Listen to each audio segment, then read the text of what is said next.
اللہ وبرکاتہ نحمدہ ونصلی علی رسولہ الکریم اما بعد مسلمان فطری طور پر قائد ہوتا ہے۔ قیادت و سیادت اس کے خمیر کا عنصر ہے، کیونکہ خداوند قدوس نے ان سے رفعت و سربلندی کا وعدہ فرمایا ہے، امامت و خلافت کا عظیم منصب ان کے سپرد کیا ہے، رہنمائی و سربراہی کے لیے ان کو منتخب فرمایا ہے۔ لیکن افسوس تو اس کا ہے جو قوم قیادت و امامت کے لیے پیدا کی گئی تھی، اقوام عالم کی سیادت کرنا جن کا فریضہ تھا،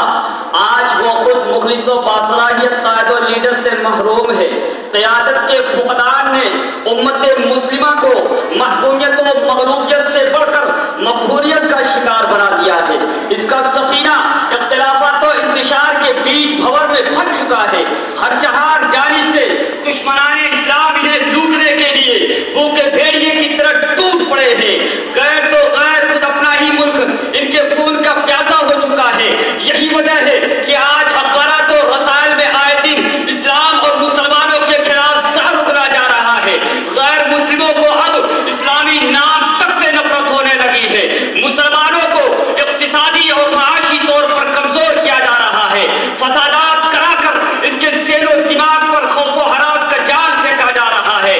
حتیٰ کہ اب مدارس اسلامیہ کے ان طلباء کو دہشت گرد قرار دیا جا رہا ہے جن کے قدموں کے دھول کی برکت سے یہ غدار وطن فروش حکمراں سانس لے رہے ہیں، جبکہ یہ حقیقت روز روشن کی طرح آیا ہے کہ کوئی شعبہ ایسا نہیں جس میں مسلمانان ہند نے ملک کی خدمت نہ کی ہو۔ عزیزان گرامی، شیخ الہند مولانا محمود الحسن سے حکیم اجمل خان تک، مولانا ابوالکلام آزاد سے ڈاکٹر عبدالکلام تک، ایئر چیف مارشل ادریس حسن لطیف سے لے کر کیپٹن حنیف الدین تک، جنرل ایم اے ثقی وائس چانسلر جامعہ ملیہ اسلامیہ سے لے کر سید ظہور حسن قاسم تک، فائنینس کمیشن کے چیئرمین محمد فضل اور راجیو گاندھی فاؤنڈیشن کے چیئرمین ڈاکٹر عابد حسین تک، دیکھ لیں کس طرح مسلمانوں نے دل و جان سے ملک کی خدمت کی ہے۔ تعلیم کے میدان میں علی گڑھ میں سر سید، دیوبند میں مولانا محمد قاسم نانوتوی، لکھنؤ میں مولانا محمد علی موگیری اور دہلی میں ہمدرد کے حکیم عبدالحمید نے جو کلیدی کردار ادا کیا ہے، اس کی مثال ملنی مشکل ہے۔ حضرات، چھوڑو گزری ہوئی داستانیں کرو، یاد کرو کارگل کا واقعہ جہاں دہلی کے کیپٹن حنیف الدین نے سینکڑوں مسلم جالوں کو لے کر جام شہادت نوش کیا، جہاں تمام مسلم فوجیوں کی خصوصیت تھی کہ وہی کیمپ میں مسجد بنا کر پنج وقت باقاعدگی سے نماز ادا کرتے رہے اور اپنے رب حقیقی سے فتح کی دعا کرتے کرتے ملک کو شکست سے بچا کر خود ہمیشہ کے لیے روپوش ہو گئے۔ میڈیا نے کبھی بھی ان جالوں کے کارناموں کو کھل کر تو کیا سرسری طور پر بھی نہیں لکھا۔ مسلمانوں کے ووٹوں کے سہارے پارلیمنٹ اور اسمبلی میں پہنچنے والے لیڈران آج کہاں سو گئے؟ ہمیں غیروں سے کوئی گلا نہیں،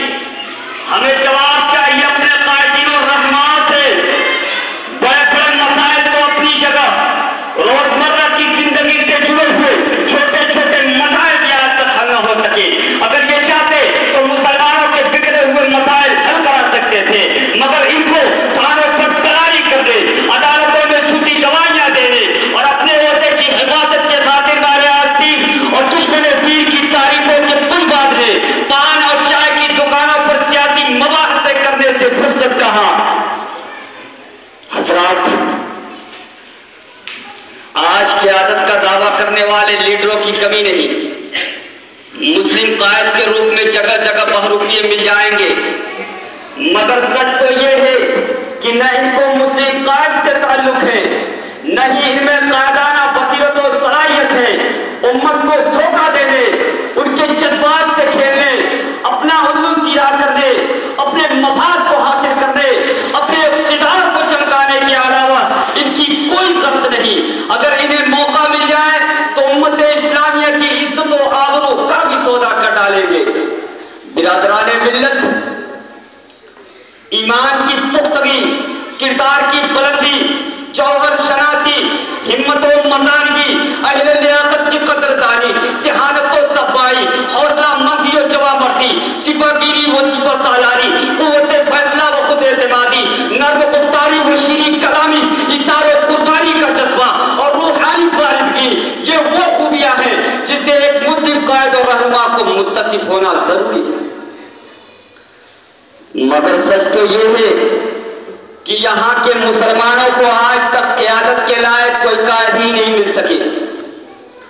اور اگر کبھی کسی ایماندار لیڈر نے مسلمانوں کے مسائل حل کرانے کی کوشش بھی کی تو ان سچ چھاپ لیڈروں نے ان پر طرح طرح کے الزامات عائد کر کے ان کا جینا دوبھر کر دیا، کیونکہ اس ایماندار لیڈر کے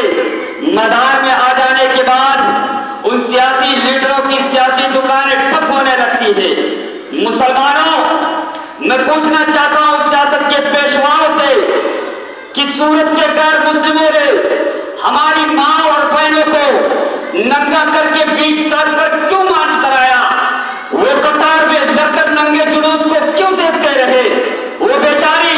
شرم کی ماری مسلمانوں کو آواز دیتی رہی کہ وہ ان کو رسوائی سے بچا لے، مگر ہائے افسوس، نیند کے متوالے یہ پیشوا، ریشمی بیلدار بستر پر آرام کرنے والے، ہمارے یہ قائد بستر ہی سے نہ اٹھ سکے۔ امرتسر میں بسنے والے دشمنان اسلام نے وہاں کی سینکڑوں عورتوں کی پستانیں تراش کر اور نوجوانوں کا سر قلم کر کے لاہور جا رہی ٹرین پر کیوں رکھ دیا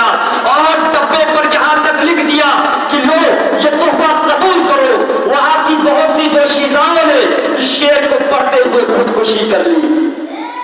کہ بنائے کیا سمجھ کر شاخ گل پر آشیاں اپنا، بنائے کیا سمجھ کر شاخ گل پر آشیاں اپنا، چمن میں آہ کیا رہنا جو ہو بے آبرو رہنا۔ اور خودکشی سے پہلے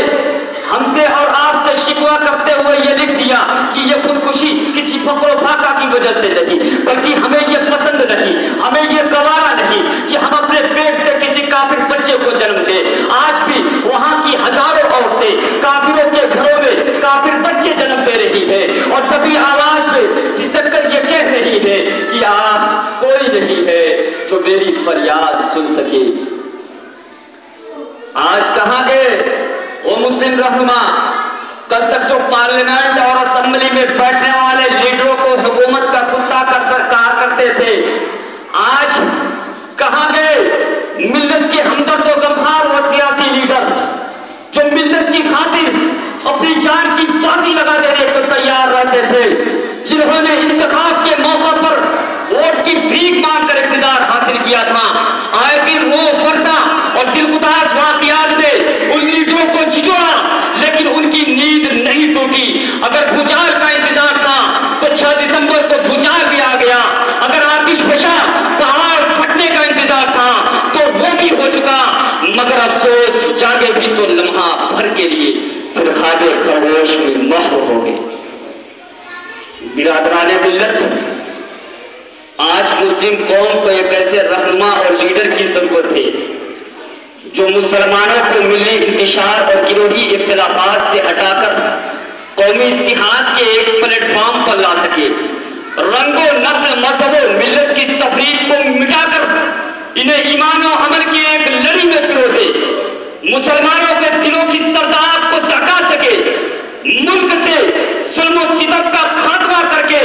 امن و آشتی کا پرچم لہرائے، مسلمانوں کی خودآزاد قابلیتوں اور صلاحیتوں کو ترقی و عروج کی راہ پر لگائے، مسلمانوں کو ان کی تقریبی تحریکات سے روشناس کرائے جس سے ان کی جڑیں کھوکھلی کی جا رہی ہے، وہ مسلمانوں کو ان کے درپیش مسائل سے آگاہ کرے، عصر حاضر کے تقاضے اور اسلام دشمن طاقتوں سے روشناس کرائے۔ آج تلاش ہے ایسے مسلم قائد اور سیاسی لیڈر کی جو ملت کو ان بلندیوں تک لے جائے جس کے آگے بلندیاں نہیں، جس کے آگے کوئی مقام نہیں۔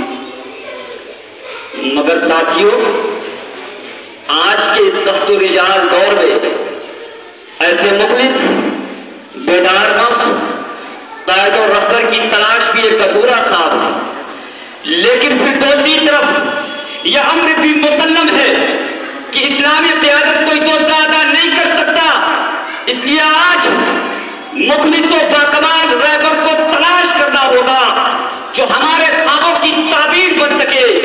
مگر حکومت کے دیواروں اور بادشاہوں کی کوٹھیوں اور محلوں میں نہیں۔ اگر امت کو ایسے قائد کی تلاش ہے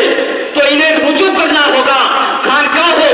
مسجدوں اور مدرسوں کے ان پوریا نشینوں کی طرف جو بظاہر فاتح مست اور تنگحال نظر آتے ہیں، مگر اپنے پہلو میں صبر و استقامت، جرأت و شجاعت، حوصلہ مندی و جوانمردی، دین اسلام کا درد و کن، رسول پاک صلی اللہ علیہ وسلم کا سچا عشق و لگن، ابو بکر صدیق اور فاروق اعظم کا قیادت کا معیار، صلاح الدین ایوبی اور طارق بن زیاد کا فولادی جگر رکھتے ہیں۔